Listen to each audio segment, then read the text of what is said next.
Hello, my name is John, and this is an apple tree. This is a tip-bearing variety. I want to show you where it sets the fruit. So because this is a tip-bearing variety apple tree, it sets fruit on the tips of last year's growth. So this is the last year's growth at the very end.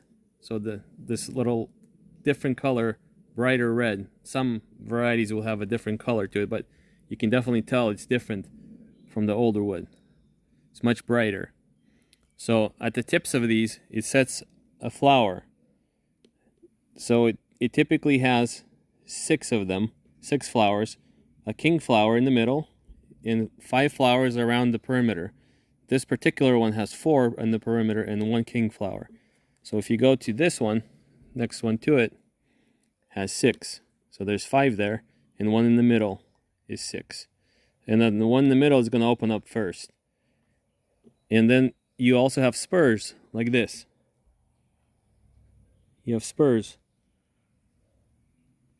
So every other apple tree that doesn't have a tip, or it's not a tip bearing, would bear fruit on these spurs.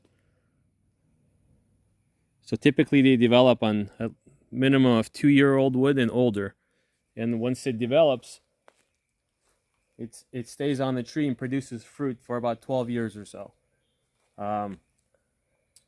The idea is, if you want to keep fruit on the tree, is not to cut those out when you're pruning, unless you need to thin it out or thin the fruit out.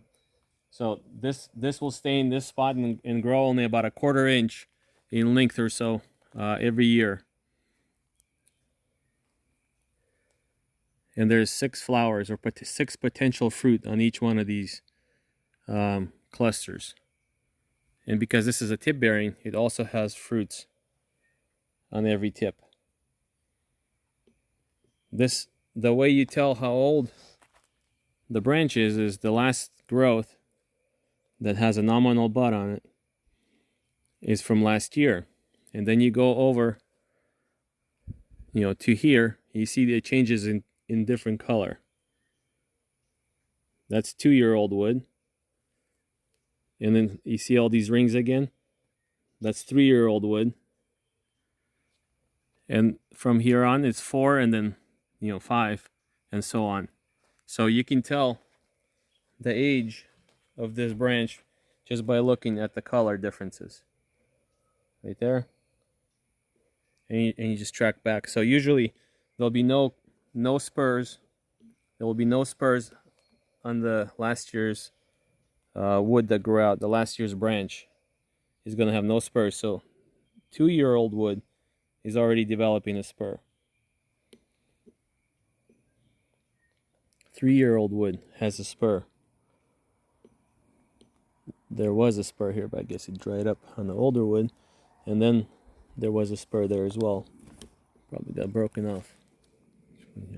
So this here is a good example of tip bearing. So there's all these last year's growth. There's a bud on the tip. There's a fruiting bud on the tip here. There's a spur. And there's another, tip right there. And if you look at overall tree, you'll see how many potential fruits are on this tree. So at every single point, there's 6 apples. 6 apples if they all pollinate.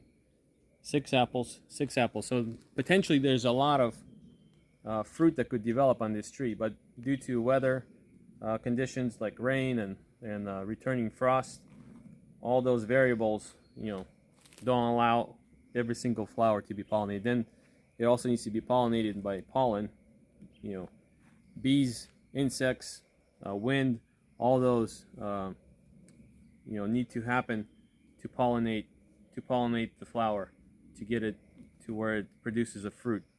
So if that doesn't happen, you have no fruit. So not everything here will set fruit, but potentially that's how much fruit you can have on a tree. This is how tip-bearing apple trees produce their fruit.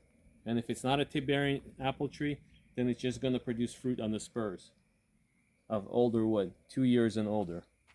So these are the spurs.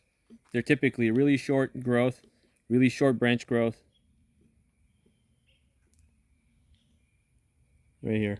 And they're easy to spot on the tree branches, and that's where the fruit grows, and it only grows about a 1/4 inch or so per year, and it stays on the tree for about at least 12 years and produces fruit on the same spur, just gets a little bit longer every year.